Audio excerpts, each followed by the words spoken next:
દુનિયાનું કોઈ એવું દુઃખ નથી સાહેબ કે જેનો તોડ શિવ પાસે ન હોય. કારણ તમે ભક્તોના દુઃખ હરનારા,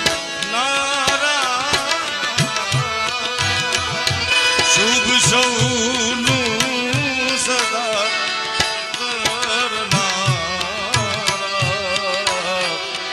એ થાતો મથી રે મથી કારણ મળતું નથી, સમજણ આપો.